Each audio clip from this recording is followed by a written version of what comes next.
after becoming independent, Kenya now assumes Republican status within the Commonwealth. Jomo Kenyatta arrived at Jamhuri Park, Nairobi, to take the oath as president.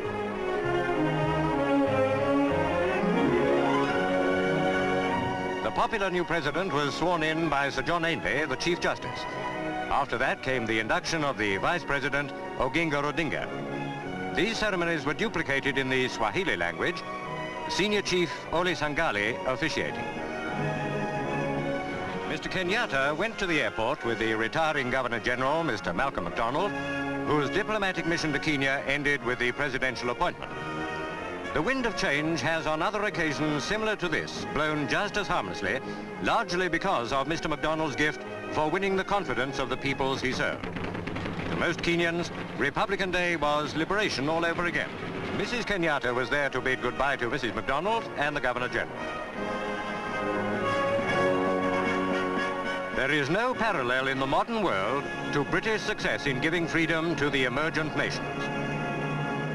There is no parallel in the modern world to British success in giving freedom to the emergent nations.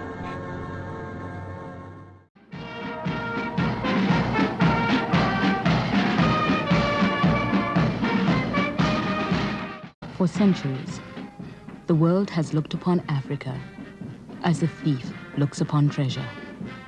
It is there to be plundered. Our forefathers were stolen in millions during the slave trade, and our minerals have fed the industries of the West. Our traditional cultures were suppressed, and their artifacts stolen to fill the museums of Europe and America. Our land was occupied by strangers, and our people confined to reserves. Kenya, now an independent African nation, was once meant to become something quite different. Kenya, in other words, was meant to become a white man's country.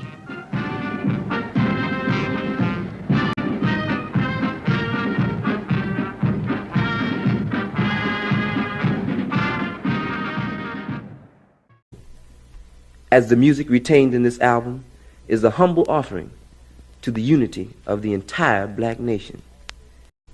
What you're about to hear is not jazz or some other irrelevant term we allow others to use in defining our creation, but the sounds which are about to saturate your being and sensitize your soul is the continuing process of nationalist consciousness manifesting its message within the context of one of our strongest natural resources, black music. We must begin to understand it is our responsibility and duty to be in constant search of stronger and better means of amplifying, radiating, and raising the level of consciousness of our people. And once this process is intensified, identity, purpose, and direction will be the end results as we move to embrace our new value system, defining those things in our lives which affect our lives the way we choose to. Asante Tembo. And to the brothers who appear on this offering, I give my warmest affection and appreciation. Umoja means unity. Unity is the beginning. And as the African proverb says, if you know the beginning well, the end will not trouble you. For Tayari, Gaidi, Watani, Ali, Tuwala. Tuwala. Asante.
This was called the Scramble for Africa. By 1914, only 2 countries remained outside European possession, Liberia in the west and Ethiopia in the east. Britain had seized the lion's share of control. Egypt and the Sudan in the north, the immense wealth of South Africa, valuable colonies like Rhodesia and Kenya, and richly populated territories such as Nigeria and the Gold Coast. France had invaded Algeria in the 1830s. Now, after new wars of conquest, she added more colonies to her empire south of the Sahara, including the island of Madagascar.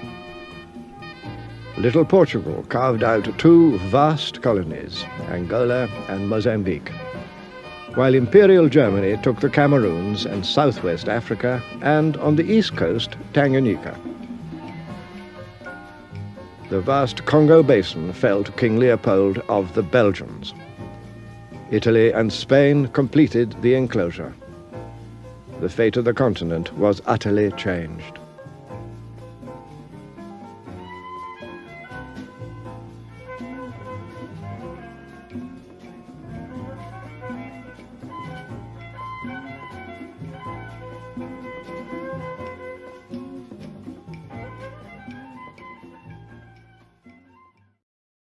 Harry Thuku, one of Kenya's first political leaders, died of cancer in 1970.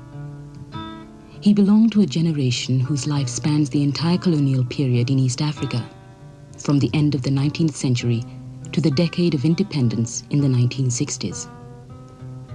It is a generation which remembers the first white men to settle in Kenya, the first confrontations with colonial rule, and the long struggle for freedom which followed.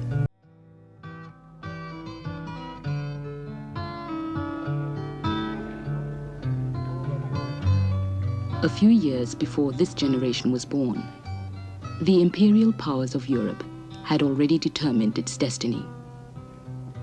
In the 1880s, Britain, Germany, France, and others divided Africa into spheres of European influence and set about establishing control over peoples and territories they hardly knew existed. In 1895, Britain declared a protectorate over East Africa. At about the same time, the generation which mourned Harry Thuku was born. Their lives are the history of colonialism in Africa.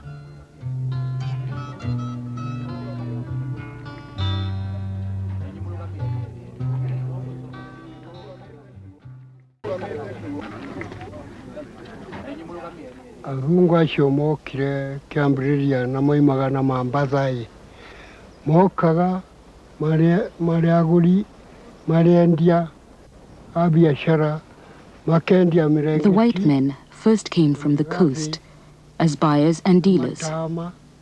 They sold blankets, bracelets, beads and calico sheets, and they bought elephant tusks in return. But they were not fighting.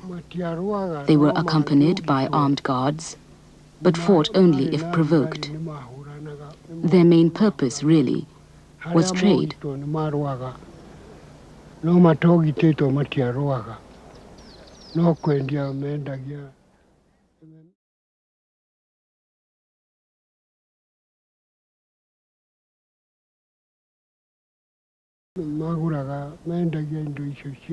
In 1890, the Imperial British East Africa Company, a private trading company, sent its first expedition through Kenya, led by Captain Frederick Lugard. The treaties and trading centers which Lugard established were the opening gambit in the process of colonization. 10th October, 1890. Wayaki Wahinga, local chief of Wakikuyu, having made blood brotherhood with Captain Lugard, understands by these formalities that he is the sworn friend and ally of the British, that he will supply them with food, that they are free to settle in his land and will never be molested. The British, on their part, will do him no harm.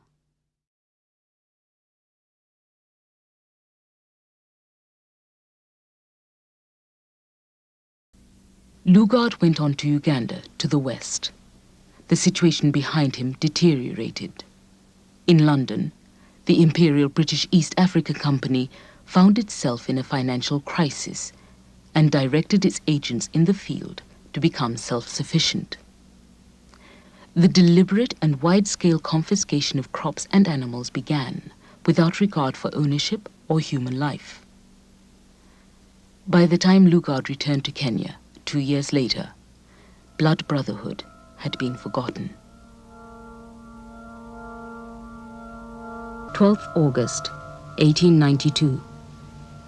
Our British policy of bringing peace and prosperity to Africa instead of war seems falling to pieces.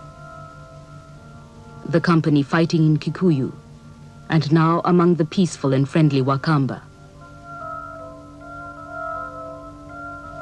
Perkis firing on and killing the Maasai, and Captain Nelson has hammered the peaceful and harmless Wataita, and killed many and hung some on trees. Such is our vaunted peace for Africa. From the letters of Sir Gerald Portal, 3rd February 1893. By refusing to pay for things, by raiding, looting, swashbuckling and shooting natives, the Imperial British East Africa Company has turned the whole country against the white man. Shortly afterwards, Chief Waiyaki was captured in a struggle with some company men. The first in a long line of political prisoners, Waiyaki died mysteriously on his way to exile.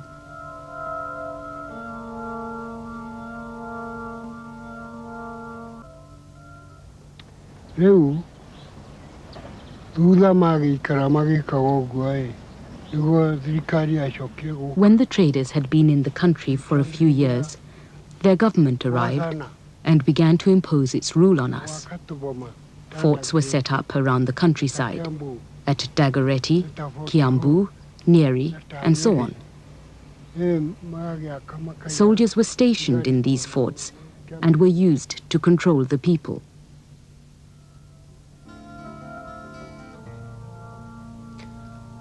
From the private correspondence of Sir Charles Elliot, Commissioner of British East Africa. No doubt on platforms and in reports, we declare we have no intention of depriving natives of their lands. But your lordship has opened this protectorate to white immigration and colonization. And I think it is well that, in confidential correspondence at least, we should face the undoubted issue. That is, that white meets black in a very few moves. There can be no doubt that the Maasai and many other tribes must go under.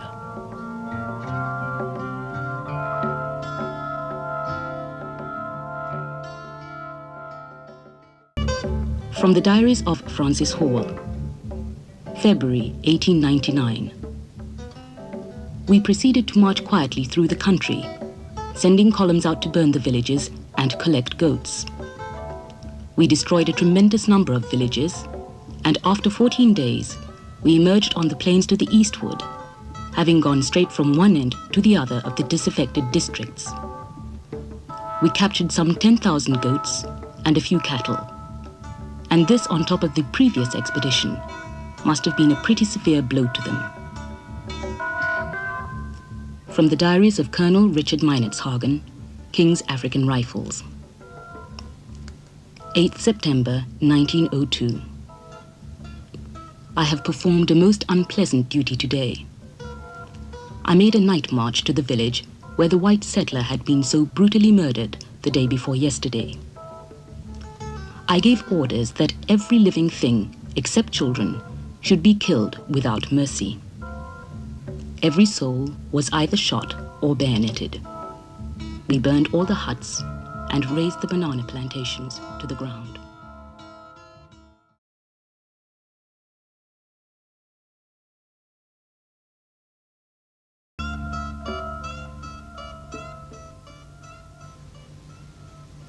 May 1905, Sotik.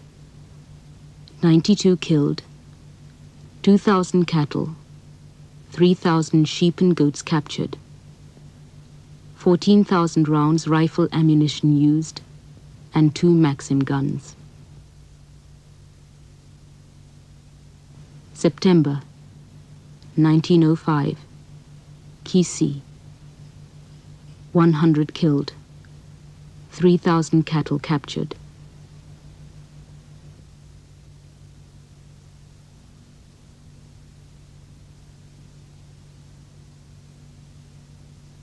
January 1906, Nandi. 1,100 killed, 16,000 cattle, 36,000 sheep and goats captured.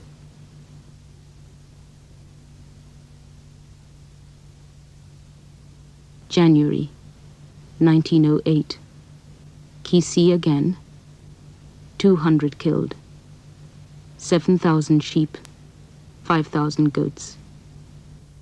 It looks like a butchery, Winston Churchill said when he heard of the Kisii massacre. And if the House of Commons gets hold of it, all our plans in the East Africa Protectorate will be under a cloud. Surely it cannot be necessary to go on killing these defenseless people on such an enormous scale. For the people of Kenya, the price of the Pax Britannica was high. The slaughter of thousands, the forced resettlement of whole tribes outside their traditional areas, the destruction of tens of thousands of homesteads and villages, and the confiscation of hundreds of thousands of cattle, sheep, and goats.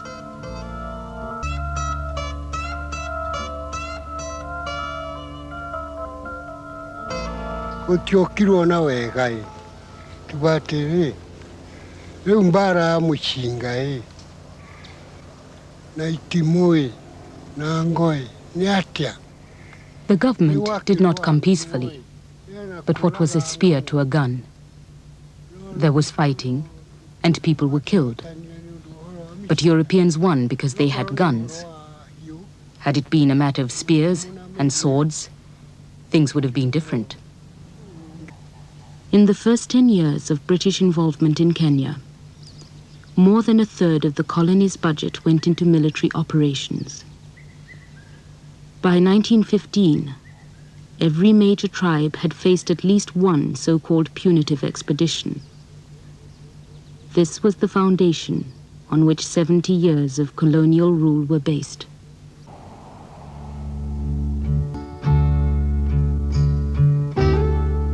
The land of the Kamba and the Boran, of the Luo, the Digo, the Luya, and the Taita. The land of the Maasai, the Meru, the Kikuyu, and the Tugen. Of the Kisii, the Somali, the Turkana, and the Teso. The land of the Embu and the Samburu, of the Nandi and the Kipsigis, of the Giriama and the Marakwet. The land of all the peoples of Kenya.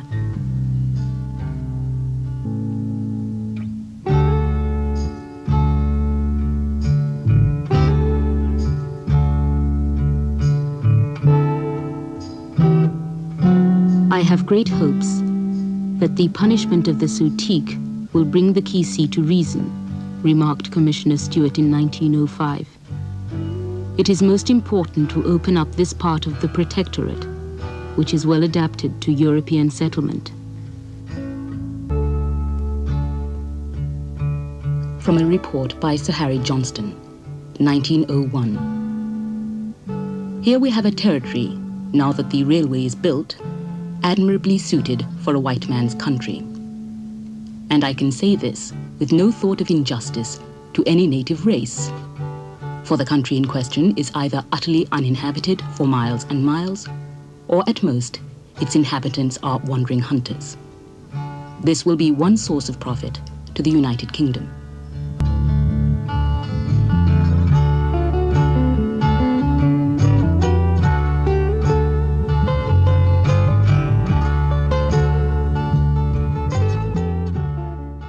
By 1906, 1 million acres had been given to settlers.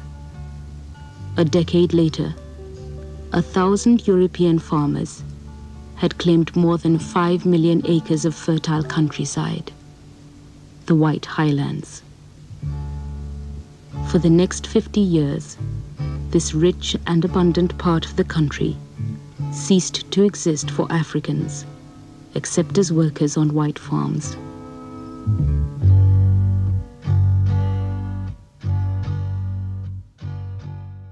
In 1901, the Uganda Railway was completed. It had been built in 6 years with the help of thousands of Indian laborers, many of whom stayed on afterwards. The line ran for nearly 600 miles, from the port of Mombasa on the Indian Ocean in the east, across the southern part of Kenya to Lake Victoria in the west. Like other railways of the 19th century, it was meant to open up the continent. In fact, it was an economic disaster. The commissioner at the time, Sir Charles Elliot, wrote, "It is a curious confession, but I do not know why the Uganda Railway was built." To help make it pay, he began to encourage South Africans and Englishmen to come to Kenya as settlers.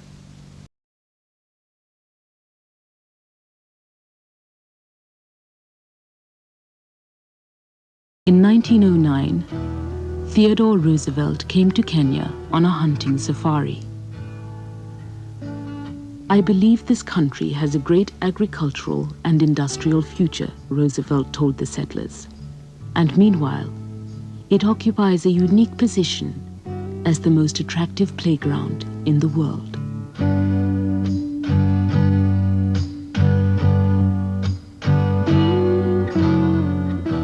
"The frontier is no place for weak and shiftless people," Roosevelt wrote. "But the same kind of man who did well when he went to the far west, to the Rocky Mountains and the Great Plains 30 years ago, can do well here. The prime need is to build up a large, healthy population of true white settlers, white homemakers who shall take the land as an inheritance for their children's children."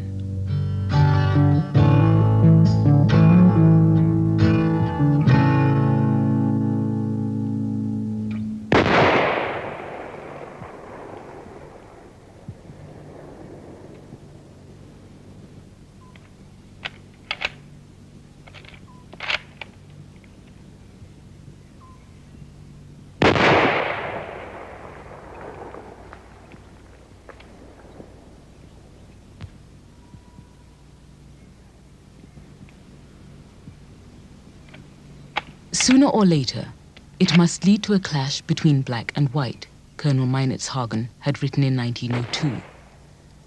"I cannot see millions of educated Africans, as there will be in 100 years' time, submitting tamely to white domination.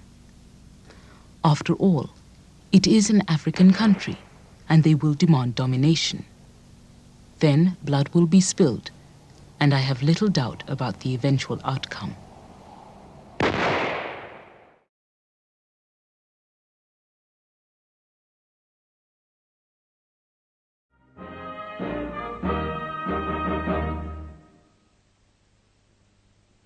On the 4th of September 1913, the Grant family, Major Jocelyn, his wife Nellie and daughter Elspeth, set sail from Britain for a remote part of the British Empire called Kenya, enticed by the promise of a new life. Win a golden return in Africa. Climate and soil alike work for the settler. Crops of all sorts flourish prolifically. Labor is cheap. The life is healthy and free from home conventions and restrictions. It is the ideal life for the energetic and enterprising. 6 weeks later, they arrive at the port of Mombasa. All around them, Kenyan produce, tea and coffee, coconuts and maize was being loaded onto ships to be sent back to Britain. Through its empire, Britain controlled 60% of the world's rubber, 50% of the world's rice, and 70% of the world's gold production. For Britain, the empire provided a ready-made market for their manufactured goods, like trains. The building of a railway from Mombasa to Kisumu brought the inaccessible interior into contact with the outside world. Land flanking the new railway, seldom grazed by the nomadic tribesmen and cultivated not at all, was taken over by the white man, populated with cattle and cultivated. From Mombasa, the Grants take the train to the capital, Nairobi, travelling in a first-class carriage, whites only. In Nairobi, they find much to make them feel at home. British-style hotels, churches, tea shops and banks. They soon move on to a small settlement called Thika. Here they build a house and establish a plantation to grow coffee. Land in Kenya was plentiful and cheap. Sir Harry Johnston, a colonial administrator, thought that the British were building up Kenya out of nothing. Here we have a territory admirably suited for a white man's country, for the country in question is utterly uninhabited for miles and miles. Difference? Very little difference. We had our dogs and our horses and our friends, and we entertained, we went about. The Africans were very friendly and willing to learn, and they worked for one. They'd never worked, of course, before, but they soon learned. We took it for granted that everything was all right. To the early settlers, Kenya held the promise of feudal England with a better climate. The country never developed a white working class, and the success of the European dream depended, from the beginning, upon African labor. It is essentially an overseer's country, wrote Lord Cranworth in 1912. Once the oxen are broken and the native taught, continuous manual labor in the sun is no longer necessary.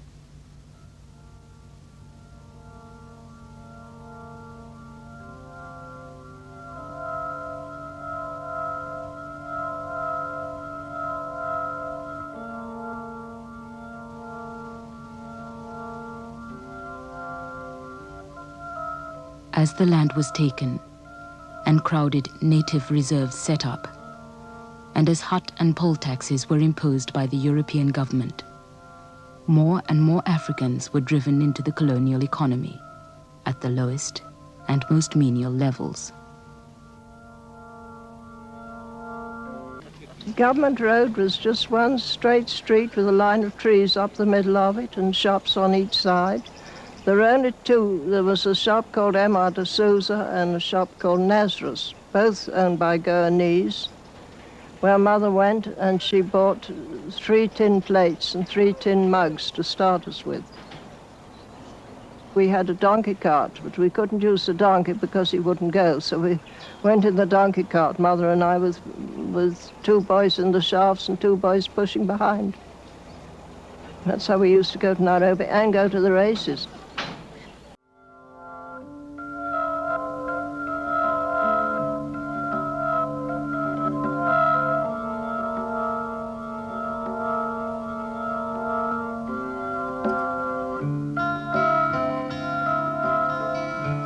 What emerged before long was a society based, like everything else in the colonial world, on a racial hierarchy. The European at the top, the Indian in the middle, and the African at the bottom. And it persisted almost unchanged for 60 years. Evidence given to the Native Labour Commission, 1912. Supposing a native refuses to turn out to work after having been advised to do so, Mr. Boys states that, if he were district commissioner, he would order him to receive 25 lashes for insulting the government and for being insolent. Mr. Boys takes the attitude that he knows better than they do what is for their benefit. One European is in the habit of harnessing his natives to a plough, and when remonstrated with, excuses himself on the ground that it is only a light cultivator. The thing that bound, I think, people together in those days, and I can't emphasize it too vividly for you, was this extraordinary sense we all had that we were creating something.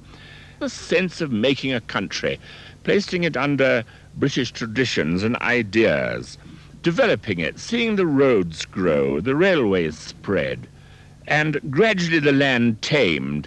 That was a tremendous bringer together of the Europeans, and it gave them what nowadays we call a sense of mission.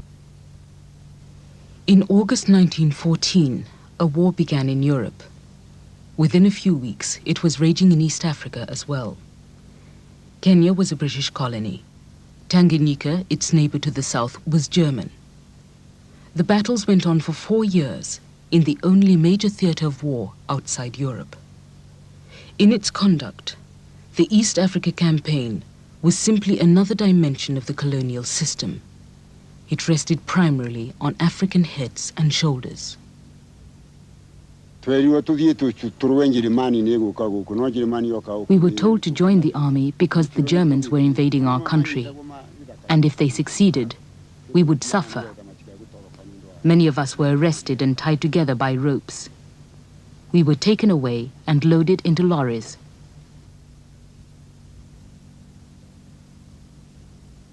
It is sad to read, wrote a British medical officer, of how great a boon we bestowed by stopping intertribal war.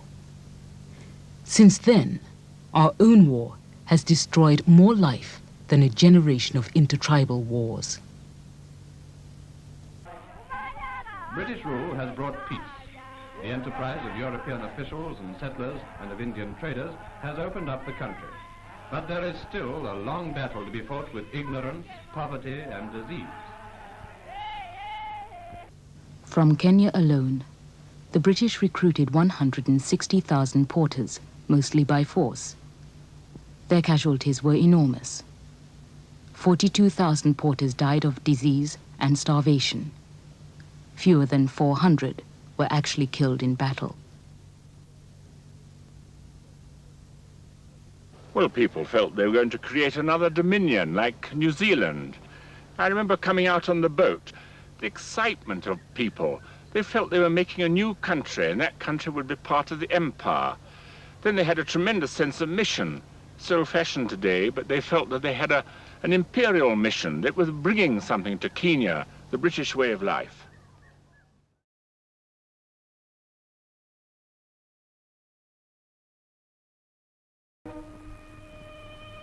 Africa, home of more primitive peoples, with colonies spread from the Indian Ocean to the South Atlantic. The British taxpayer gives a helping hand to the colonies. In the next few years, £55 million are to be spent on their development and welfare, striking proof that even in the midst of war, Great Britain does not shirk her responsibilities to her colonies. Britain's plans for her colonies can best be understood by seeing how they are applied to the native people in one area of British Africa, Kenya Colony, the mandated territory of Tanganyika, and the protectorate of Uganda. Here in 700,000 square miles, 30,000 Europeans and 80,000 Indians live side by side with 12 million Africans. They are people who live by the soil. Some tribes, such as the Wakamba and the Maasai, herd their cattle on the plains. Others, such as the Luo and the Kikuyu, are tillers of the soil.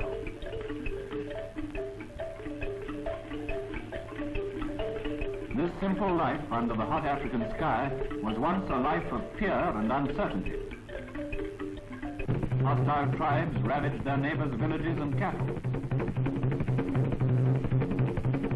The squalor of the villages and the lack of proper food still make their communities easy victims to the diseases of the tropics. Such are the problems Britain is trying to solve in East Africa. In these lands, where there are so many changes to be made, much can be achieved by money and the initiative of the white man. Today, rivers are harnessed to bring electricity. Harbors and docks, these are at Mombasa, open up trade.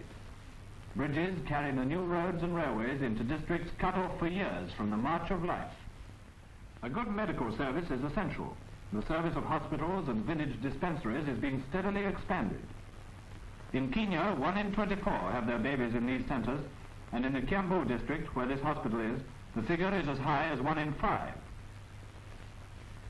The tsetse fly infests nearly the whole of tropical Africa. It kills cattle on which many tribes depend for their living. This small fly has closed vast areas to man. 2/3 of Tanganyika cannot be lived in because of tsetse. At 8 different research stations, scientists are studying its habits and movements and trying to find ways of destroying it. These people are Baganda, who have been summoned by their chiefs to one of the frequent medical inspections. One of the first signs of sleeping sickness is a swelling of the glands. In doubtful cases, a blood test is taken on the spot. Most Africans suffer from malnutrition. Sometimes they don't have enough food. Generally, they lack the right sorts of food. Often, they don't use properly the foods they have. As a result, many of them are not strong enough to resist disease. To all doctors in Africa, nutrition is the basic problem. Here at Ngong is a stock farm where natives come to learn how to increase the yield of their cattle. The tribes who own cattle are learning how to prepare hides properly. These Maasai have learned to dry their hides in the shade by stretching them on wooden frames. Better hides fetch better prices. This Maasai chief brings all his cattle to the veterinary officer for anti-rinderpest serum. When cattle diseases are controlled, herds increase. The soil is overworked, and a new problem has to be met, the problem of soil erosion. There is no longer any grass to hold the soil together. The rains come and wash away the soil on which the life of every African depends. Sometimes it's washed away in sheets, leaving a flat desert. Sometimes the rainwater cuts deep gullies in the earth, making the land utterly useless. Governments are trying many different ways of stopping erosion and of reclaiming eroded land. Ridges are made which follow the contours of the ground and prevent the earth from being washed away. The natives themselves are learning to make these ridges on their own small holdings.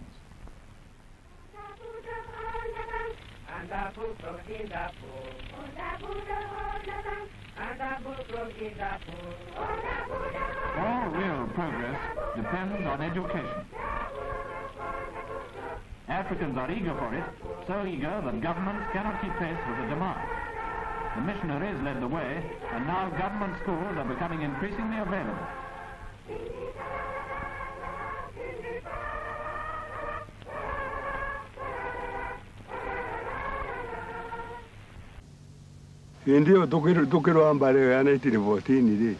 We had been led to believe that we were fighting for the defense of our country against foreign invaders.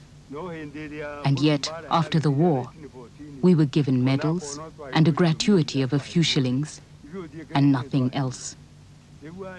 This meant absolutely nothing to us.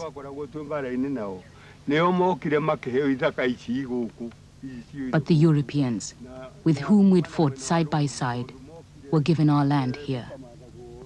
They held a big lottery, bringing soil from all over the country and placing it in envelopes. Then each would-be settler drew an envelope from a kerosene drum, and if it said Molo or Nanyuki or Nakuru, he would go and settle there, wherever the soil came from.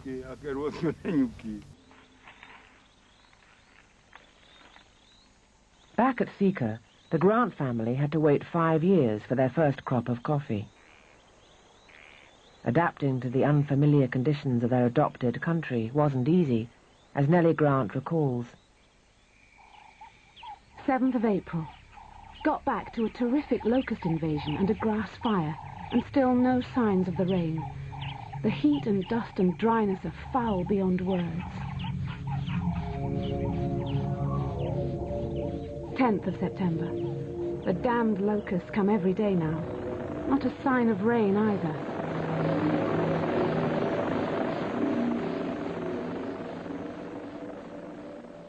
Despite the setbacks, the farm earned the Grants up to £25 a month. Not a lot by British standards, but in Kenya at that time, that money went a long way.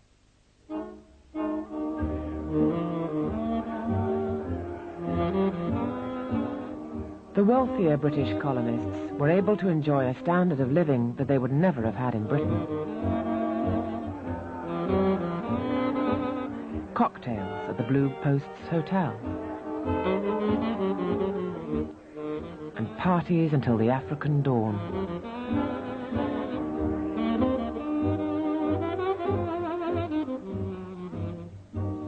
And then it was off on safari to shoot the local wildlife.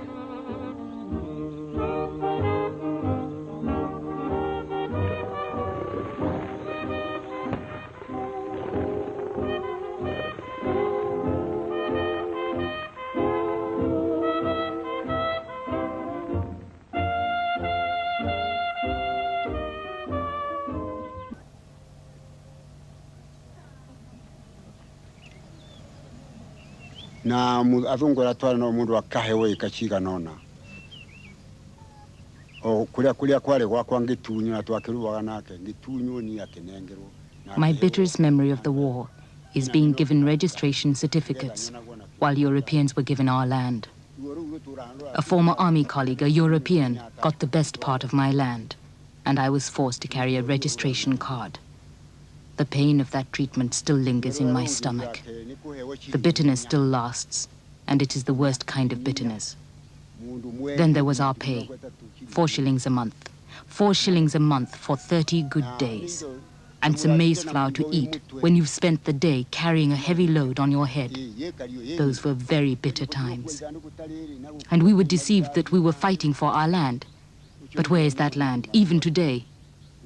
These are the reasons that we formed our political party, because of these injustices and exploitations. It was a most bitter thing to be moved from your home, like this one here, told to get out of the way while your house was destroyed by a tractor.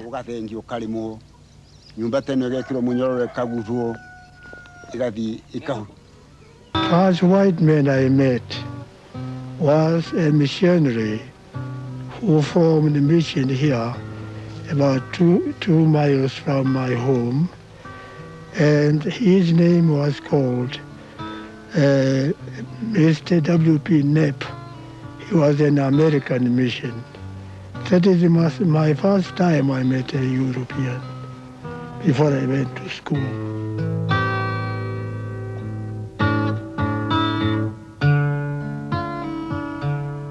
I went to the mission.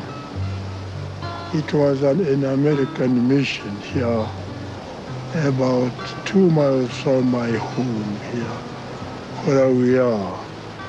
So I went to school there and I acquired the knowledge from that school. My grandfather was called Gazirimu, who had very, very large land here. And my father, his name was called Kairianja.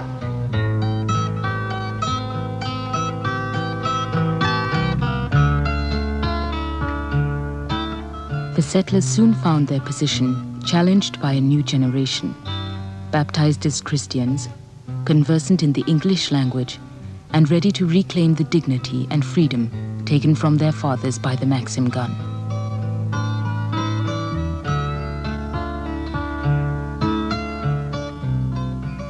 In Harry Thuku, the new generation found a spokesman.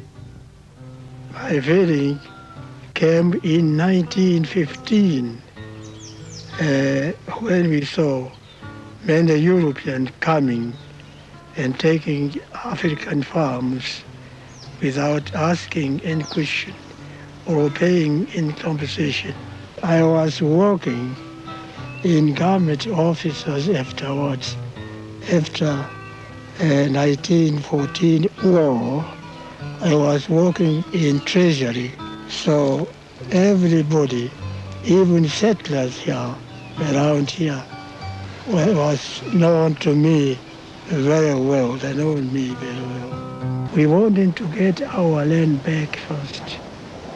And if they give us our land back, they would not stay here because they would have nothing to do.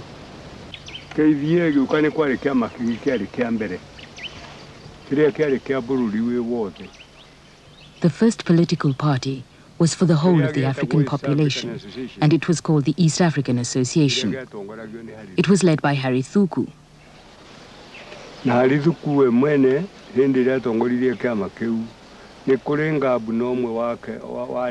Now, Thuku obtained the address of the colonial office in England and sent a telegram there, setting forth our grievances. When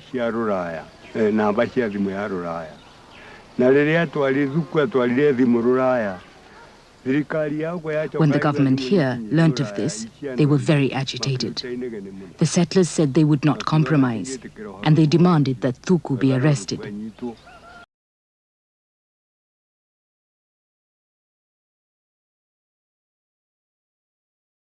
I was arrested on 14th March 1922.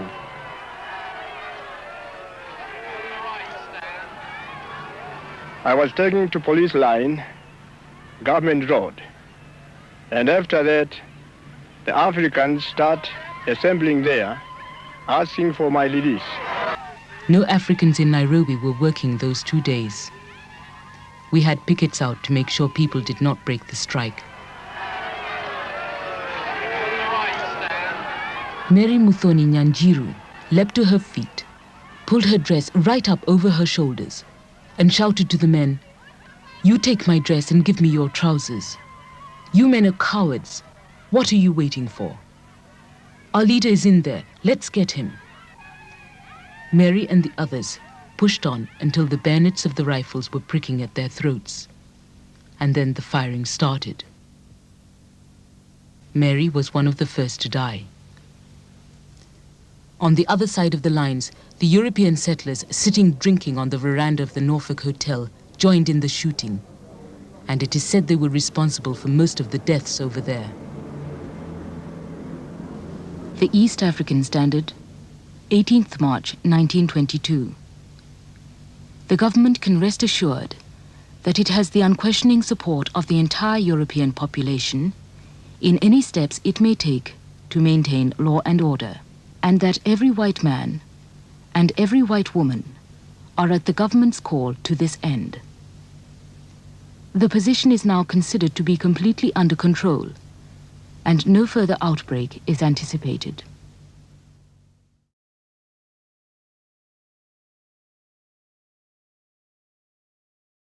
By the 1930s, the Grants were able to afford a new bungalow and employ servants. The Grants liked and treated their servants well. Nellie's photograph of Karanga and Mabagwa has the air of a family snapshot. Life in the empire could be rewarding if you were white.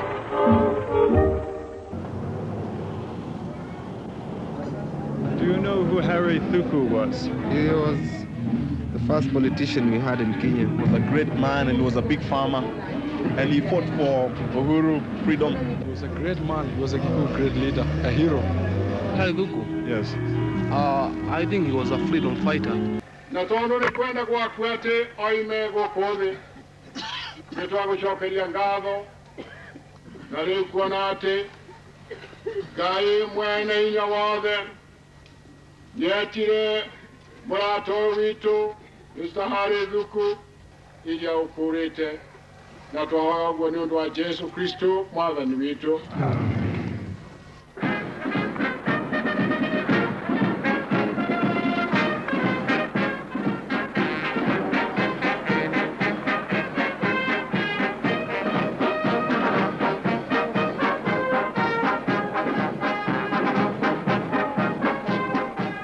For 30 years after Harry Thuku's arrest, the struggle continued.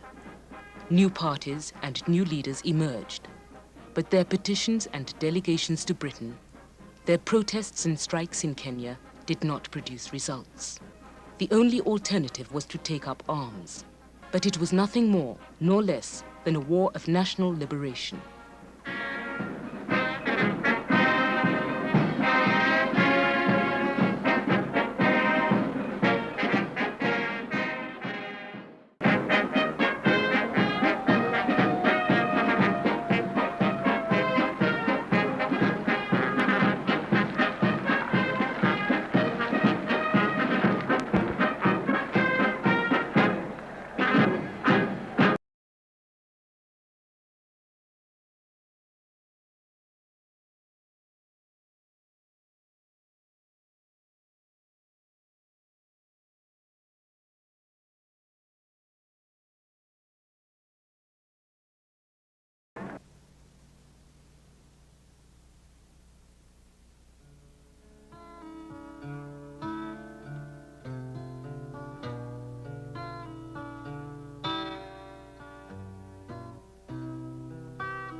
This episode of History File was produced in Cardiff by BBC Wales.